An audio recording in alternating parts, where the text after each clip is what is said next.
Hello students, पिछले part 1 में हमने चैप्टर 1 स्टार्ट किया था प्रोग्रामिंग 02। तो उसी चैप्टर को हम आगे कंटिन्यू करते हैं। तो इस वीडियो में हम क्या सीखने वाले हैं, आइए देखते हैं। हम क्या सीखेंगे इसमें, turtle art screen options. Turtle art जब हम ओपन करते हैं, ओपन करना मैंने लास्ट वीडियो में आपको बताया था। तो जब टर्टल आर्ट हम ओपन करते हैं और हमें टर्टल आर्ट की स्क्रीन दिखती है, तो उसमें हमें कौन कौन सी चीज़ें दिखती हैं, क्या क्या ऑप्शंस दिखते हैं, किन किन ऑप्शंस को हम यूज़ कर सकते हैं और किस लिए यूज़ करते हैं, वो हम जानेंगे, ताकि आगे चैप्टर में हम टर्टल आर्ट पर काम कर सकें। ये देखिए, ये मैंने पिछली बार भी आपको खोल के दिखाई थी, लेबल्ड नहीं था। टर्टल आर्ट की स्क्रीन हमारी कुछ ऐसी दिखती है और उस स्क्रीन पर बहुत सारे ऑप्शंस हमारे पास होते हैं, जैसे menu option, category, select, run, cut, copy, help, blocks, turtle, screen, undo और रीडू, हाइड और अनहाइड ब्लॉक्स, इरेजर और स्टॉप। इसमें से आप एक चीज़ से फेमिलियर हैं, जो आपको पहले से पता है, वो है टर्टल, जो हमने लोगो प्रोग्रामिंग में भी करा था 6th क्लास में। ठीक है, तो ये स्क्रीन मैं एक बार आपको समझा देती हूँ और आपको ध्यान देना है, ताकि हमें पता रहे कि हम किस चीज़ से क्या काम कर रहे हैं। तो आइए देखते हैं, टर्टल आर्ट फिर से स्टार्ट करते हैं। स्टार्ट पे जाके सर्च में टाइप करेंगे टर्टल आर्ट, यहाँ ऑप्शन आएगा टर्टल आर्ट का, और इसे क्लिक करेंगे तो टर्टल आर्ट की स्क्रीन आपके सामने खुल जाएगी। ये देखिए, बिल्कुल ऐसी ही स्क्रीन खुली है जैसी मैं आपको प्रेजेंटेशन में दिखा रही थी। ठीक है, अब यहाँ देखेंगे तो लेफ्ट हैंड साइड में आपके पास ये जो ऑप्शंस आ रहे हैं, टर्टल, पेन, नंबर्स, फ्लो और माय ब्लॉक्स, ये है हमारी कैटेगरी। इनको बोलते हैं हम कैटेगरी। तो टर्टल आर्ट में है हमारे पास 5 कैटेगरीज। ठीक है, और इन्हीं के साथ देखेंगे ये ग्रीन कलर में कुछ बॉक्सेस से बने हुए हैं, इनको हम बोलते हैं ब्लॉक्स। ठीक है, इनमें कुछ ब्लॉक्स आप पहचान पा रहे होंगे, जैसे फॉरवर्ड, बैक, राइट और लेफ़्ट। ये कमांड्स आप लोगों में भी यूज़ कर चुके हैं, तो यहाँ पे आपको कमांड टाइप करने की ज़रूरत नहीं है। लोगों में हम कमांड टाइप करते थे, यहाँ पे कमांड पहले से ही ब्लॉक की तरह है, तो हम इनको ब्लॉक्स बोलते हैं। और भी बहुत सारे ब्लॉक्स हैं जिनको हम धीरे धीरे जानेंगे, अभी फ़िलहाल आपको इनके बारे में पता है पहले से। ठीक है, और हर कैटेगरी के अपने अलग अलग ब्लॉक्स होते हैं। जैसे अभी यहाँ पे हमने टर्टल कैटेगरी को सिलेक्ट कर रखा है, तो ये टर्टल कैटेगरी के ब्लॉक्स आ रहे हैं। अगर मैं पेन कैटेगरी को सिलेक्ट करूँगी तो ये पेन कैटेगरी के ब्लॉक्स आएंगे। सिमिलरली नंबर्स के ब्लॉक्स आएंगे, फ्लो पे क्लिक करेंगे तो फ्लो के ब्लॉक्स आएंगे, और माय ब्लॉक्स पे क्लिक करेंगे तो माय ब्लॉक्स के ब्लॉक्स आएंगे। तो फिलहाल अभी हम सबसे पहले टर्टल कैटेगरी पे ही रहने देंगे। ठीक है, अब मान लीजिए आपको याद होगा टर्टल का, कि हम टर्टल को 100 स्टेप्स अगर आगे चलाना चाहते हैं तो आपको कमांड याद होगी, हम कमांड देते हैं फॉरवर्ड 100। तो यहाँ पे आपको कमांड टाइप नहीं करनी है, आपको यहाँ पे फॉरवर्ड का ब्लॉक पिक करके यहाँ टर्टल स्क्रीन पर लेकर आना है। ठीक है, तो यहाँ देखोगे अगर आप, तो फॉरवर्ड के साथ ऑटोमेटिक वैल्यू आ गई 100। तो जो वैल्यू पहले से लिखी आ रही है, इसको हम बोलेंगे डिफ़ॉल्ट वैल्यू, जो टर्टल आर्ट में अपने आप वैल्यू आती है। ठीक है, अगर हम इस वैल्यू, अगर मैंने आपको क्वेश्चन में बोला कि टर्टल को 50 स्टेप्स आगे चलाना है, तो ऑब्वियसली आप यहाँ पे फॉरवर्ड 100 नहीं दोगे, आप क्या कमांड दोगे, फॉरवर्ड 50। ठीक है, तो हमें 100 को चेंज कर, हम 100 को भी चेंज कर सकते हैं डिपेंडिंग अपॉन कि हमें टर्टल को कितने स्टेप्स आगे चलाना है। तो यहाँ पे 100 को चेंज करने के लिए हमें पहले इसे सिलेक्ट करना पड़ेगा। ठीक है, अगर ये यहाँ से सिलेक्टेड नहीं रहेगा तो हम 100 पे चेंज नहीं कर पाएंगे। यहाँ पे हम इस पर क्लिक करेंगे और फिर ये सेलेक्ट हो गया है, तो आप कीबोर्ड से टाइप करेंगे 50। तो देखिए यहाँ पे कमांड चेंज हो गई है, फॉरवर्ड 50। ठीक है, तो ये हुआ, हम ब्लॉक्स को पिक करके लाए। अब 2 चीज़ें मैंने आपको बताई, पहला कैटेगरी और दूसरा है ब्लॉक्स। फिर तीसरा है मेन्यू ऑप्शंस, जो ऊपर 3 ऑप्शंस आ रहे हैं, न्यू, ओपन और सेव। ठीक है, तो पहला ऑप्शन है न्यू। न्यू से आपको पता है नई फाइल खुलती है। मान लीजिए मैंने इस फाइल में अपना काम कर लिया, जो भी मेरे को प्रोग्राम लिखना था और अब मेरे को नई फाइल खोलनी है, नया काम शुरू से शुरू करना है, तो मैं न्यू पे क्लिक करूँगी तो ये पूछेगा आप इस काम को जो आपने अभी किया है आप उसको सेव करना चाहते हो या नहीं करना चाहते हो। तो अगर आप नो पे क्लिक करेंगे तो ये देखिए आपके लिए फिर से एक नई फाइल खोल देगा क्योंकि आपने न्यू पे टच किया था। ठीक है, नेक्स्ट ऑप्शन है ओपन। ओपन का मतलब है आपने पहले से कोई फाइल सेव करके रखी हुई है डेस्कटॉप पे या अपने कंप्यूटर में कहीं पर भी, और अब आप उसको खोलना चाहते हो। ठीक है, तो ओपन पे क्लिक करेंगे, ये आपसे ऑप्शन पूछेगा आपकी फ़ाइल कहाँ पर है। मान लीजिए आपकी फ़ाइल यहाँ डेस्कटॉप पे है, तो आप डेस्कटॉप पे क्लिक करेंगे और यहाँ से आप अपनी फ़ाइल का नाम सर्च करके ढूंढ सकते हैं। यहाँ पे आप टाइप करेंगे अपनी फ़ाइल का, जिस भी फाइल नेम से आपने उसको सेव किया हुआ है, और ओपन पे क्लिक करेंगे तो आपकी वही वाली फ़ाइल यहाँ पर खुल जाएगी। ठीक है, नेक्स्ट ऑप्शन है सेव। सेव में अगर आप देखोगे, सेव के ऑप्शंस में आपको बताती हूँ। अभी सेव में आप देखो, पहला ऑप्शन मैं आपको समझाती हूँ जो यहाँ पे आ रहा है सेव। सेव का मतलब है आप फाइल को पहली बार सेव कर रहे हो तो आप सेव पे टच करोगे। डेस्कटॉप पे अगर आप सेव करना चाहते हो और यहाँ पे इस फाइल को अपने किसी भी नाम से सेव कर सकते हो जो आपने सेव किया था 7th चैप्टर 1। ठीक है, और क्लिक करेंगे सेव पे तो आप देखो यहाँ पे हेडिंग में ऊपर आपके फाइल का नाम चेंज हो गया है, 7 चैप्टर 1 ये हो गया, जिस भी आप नाम से आपने फाइल को सेव किया था।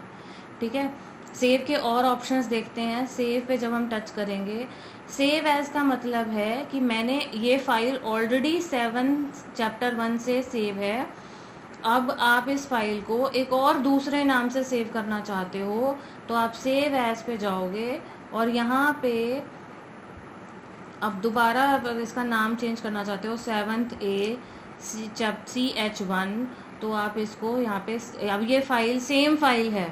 ठीक है, तो इसको सेव पे टच करेंगे तो इसका फाइल का नाम बदल जाएगा। ठीक है, तो अगर आप सेम फाइल को, एक पहले से सेव्ड फाइल को एक और डिफरेंट नेम से सेव करना चाहते हो तो आप सेव पर टच करके सेव एज पे जाओगे। ठीक है, और तीसरा ऑप्शन है सेव इमेज। सेव इमेज का मतलब है कि जैसे आपका जो ये काम है वो एक फ़ोटो इमेज की तरह सेव हो जाएगा डेस्कटॉप पे, तो आप सेव इमेज पे जाके सेम डेस्कटॉप पे जाओगे और यहाँ से अपनी फ़ाइल का नाम टाइप करोगे जिस भी नाम से आपको सेव करनी है, और सेव पे टच क्लिक करोगे तो आपकी फ़ाइल जो है उसी नाम से इमेज फॉर्मेट में सेव हो जाएगी। ठीक है, उसके बाद है हमारा फोर्थ ऑप्शन, यहाँ पे जो एरो बना आ रहा है ये है सेलेक्ट। जब भी हमें किसी ब्लॉक को यहाँ से पिक करके यहाँ कमांड, टर्टल को कमांड देने के लिए यहाँ लाना है तो हमें सेलेक्ट पे टच करना, क्लिक करना पड़ेगा। ठीक है, ये जो आपका माउस कर्सर है ये सेलेक्ट की तरह दिखना चाहिए।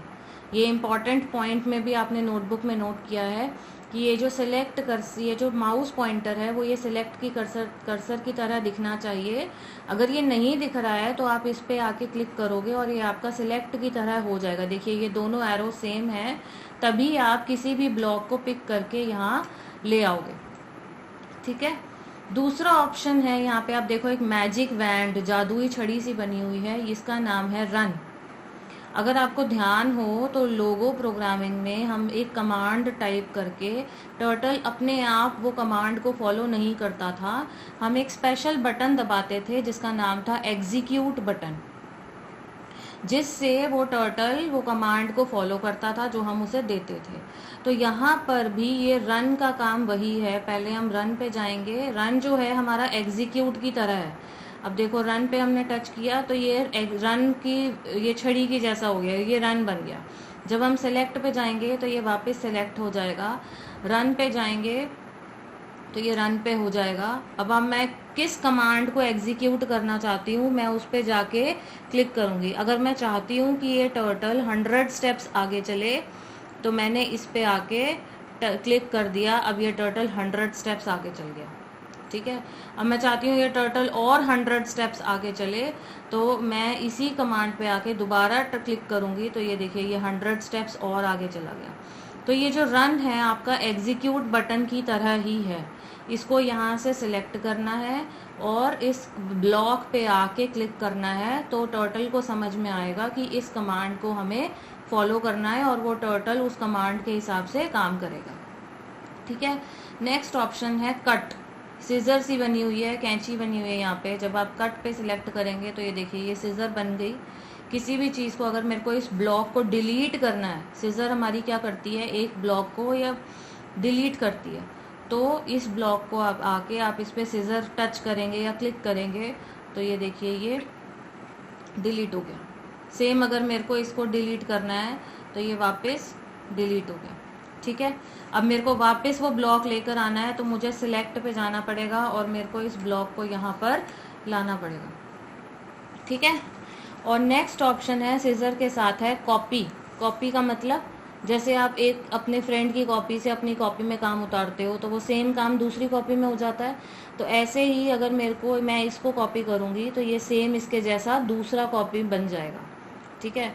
फिर दोबारा अगर मैं इस पे कॉपी पे जाके दोबारा इस पे टच करूँगी तो ये सेम इसके जैसा एक और कॉपी बन जाएगा। ठीक है। फिर नेक्स्ट ऑप्शन है क्वेश्चन मार्क, मतलब हेल्प। अगर आपको कोई चीज़ नहीं समझ में आ रही है और आप समझना चाहते हो कि उससे क्या होगा, वो कमांड क्या करेगी, तो आप क्वेश्चन मार्क पे टच करोगे। अब आपका ये कर्सर क्वेश्चन मार्क बन जाएगा। कौन सी चीज़ आपको नहीं समझ में आ रही, आप उस पर जाके टच करोगे। जैसे मेरे को फॉरवर्ड का मतलब नहीं समझ में आ रहा कि फॉरवर्ड कमांड क्या करती है, तो मैं इस पर जाके क्लिक करूँगी तो ये देखो ये हेल्प ऑप्शन खुला है और ये मेरे को समझाएगा कि हेल्प से क्या होता है। फॉरवर्ड 100 बता रहा है हाउ मैनी स्टेप्स, कितने कदम टर्टल को आगे चलाना है। तो forward command moves the turtle 100 steps forward. ठीक है। और यहाँ से आप इसका मतलब समझ सकते हो और फिर यहाँ से इसको क्लोज कर सकते हो। तो अभी भी ये हेल्प पर ही है, वापस आपको सिलेक्ट टूल पे आना पड़ेगा ताकि आपका कर्सर सिलेक्ट जैसा हो जाए। ठीक है। उसके बाद है अंडू। अंडू का मतलब है अगर मेरे से कोई गलती हो गई है और मुझे उसे मिटाना है तो मैं अंडू पे जाऊंगी तो आप देखिए ये लास्ट एक्शन जो मैंने किया था वो हट जाएगा। दोबारा अंडू करूंगी तो ये भी हट जाएगा जो उससे पहले हुआ था। फिर अंडू करूंगी तो वो भी हट जाएगा जो उससे भी पहले हुआ था। ठीक है। तो अंडू का मतलब है अगर मेरे से कोई गलती हो गई है तो अंडू को यूज़ करके मैं उसे हटा सकती हूँ। फिर अंडू के साथ एक और एरो है, इसका मतलब है, इसका नाम है रीडू। तो रीडू मतलब कि कोई चीज़ मैंने हटा दी, मुझे उसे वापस लाना है तो ये चीज़ वापस आएगी रीडू से। एक बार मैंने क्लिक करा है अभी, जब दोबारा क्लिक करेंगे तो दोबारा वापस आएगा, तीसरी बार क्लिक करेंगे तो तीसरा भी वापस आ जाएगा। ठीक है। तो इसमें मैंने ऑप्शंस, फिर नेक्स्ट ऑप्शन है आप यहाँ देखेंगे राइट हैंड साइड में टॉप कॉर्नर पे पहला है ये हाइड और अनहाइड ब्लॉक। हाइड का मतलब क्या है, छुपाना, और अनहाइड मतलब दिखाना। तो लोगों में हम कमांड यूज़ करते थे ST मतलब शो टर्टल, टर्टल को दिखाने के लिए, और HT मतलब हाइड टर्टल, टर्टल को छुपाने के लिए। ठीक है। तो सेम कमांड से आपको यहाँ पे बटन मिल गया है। अब आपको वहाँ पे कमांड टाइप नहीं करनी है, यहाँ पे सिंपल बटन दबाना है। अभी मेरे को ये कमांड्स या ब्लॉक्स जो हैं ये मेरे को दिख रहे हैं, तो जब मैं इन पे क्लिक करूँगी हाइड और अनहाइड पे तो ये छुप जाएंगे, और जब छुप गए हैं मैं दोबारा क्लिक करूँगी तो ये वापस आ जाएंगे। ठीक है। उसके साथ है इरेज़र। इरेज़र मतलब मेरे को सब कुछ मिटाना है, पूरी स्क्रीन साफ करनी है। लोगों में हम यूज़ करते थे CS क्लियर स्क्रीन, तो यहाँ पे हमारे लिए इरेज़र बना हुआ है CS की जगह पे। जब इरेज़र पे टच करेंगे तो स्क्रीन बिल्कुल साफ हो जाएगी, टर्टल वापस स्क्रीन के बीच में आ जाएगा। ठीक है। तो CS की तरह ही है ये, टर्टल वापस स्क्रीन के बीच में आ जाएगा। लास्ट ऑप्शन है स्टॉप। जब हम स्टॉप पे क्लिक करेंगे तो टर्टल जो भी काम कर रहा होगा वो बीच में ही रुक जाएगा। टर्टल को रोकने के लिए हम स्टॉप पे टच करते हैं। ठीक है। ये बीच की पूरी स्क्रीन जो है वो टर्टल के काम करने के लिए होती है, जहाँ पे टर्टल काम करता है। और सेंटर में आपको पता ही है ये क्या है, ये टर्टल है, क्योंकि हमने लोगो में भी किया था 6th क्लास में। ठीक है। तो एक बार दोबारा प्रेजेंटेशन पे आ जाते हैं और मैं सारी चीज़ें रिवाइज़ कर लेते हैं जो हमने पढ़ी हैं। मेन्यू ऑप्शंस बताए मैंने, न्यू से नई फाइल खुलती है, ओपन से हम पहले सेव करी हुई फाइल को भी ओपन कर सकते हैं, सेव से हम फाइल को सेव करते हैं। कैटेगरी हमारे पास 5 कैटेगरीज होती हैं, ठीक है, और हर कैटेगरी का ब्लॉक होता है जो हमारे लिए कमांड थी लोगों में। नेक्स्ट रन, हम एग्जीक्यूट करते हैं कमांड को, और रन का एक और शॉर्टकट भी है, ये आपको ध्यान रखना है, शिफ्ट प्लस क्लिक। जब हम कीबोर्ड से काम करेंगे तो अगर हम रन ना चलाएं तो हम कीबोर्ड से शिफ्ट बटन की दबाएंगे और माउस से जाके क्लिक करेंगे, ठीक है, तो रन एक्टिवेट हो जाएगा। नेक्स्ट कट मैंने बताया सिजर डिलीट करने के लिए, कॉपी मतलब किसी चीज़ को दोबारा एक और कॉपी बनाने का, इसका भी शॉर्टकट है। यह विकल्प कीबोर्ड से कंट्रोल की सहायता से भी सक्रिय हो जाता है। तो कॉपी उससे आइकन से भी कर सकते हैं और कीबोर्ड से कंट्रोल की यूज़ करके भी कर सकते हैं, ये दोनों ऑप्शंस हैं, ठीक है। नेक्स्ट है हेल्प से, हम अगर हमें कोई चीज़ नहीं समझ में आ रही है तो हम उससे समझ सकते हैं। फिर अंडू और रीडू से हम अपनी गलती को सुधार सकते हैं। हाइड अनहाइड से हम ब्लॉक्स को छुपा सकते हैं या वापस उन्हें दिखा सकते हैं। इरेजर से हम स्क्रीन को साफ कर सकते हैं, ठीक है, और स्टॉप से हम टर्टल के एक्शन को रोक सकते हैं, टर्टल को अगर बीच में रोकना है तो। और ये इम्पॉर्टेंट पॉइंट मैंने आपको बताया है कि ब्लॉक्स को जब हम पिक करेंगे और बीच में स्क्रीन के बीच में लेकर आएंगे टर्टल के लिए, तो हमारा माउस पॉइंटर जो है वो सेलेक्ट टूल जैसा ही दिखना चाहिए। अगर वो नहीं दिख रहा है तो हमें सेलेक्ट पे जाकर क्लिक करना है, ठीक है। तो ये सब चीज़ें ध्यान रखेंगे, फिर नेक्स्ट वीडियो में हम टर्टल आर्ट पर काम करेंगे। Thank you.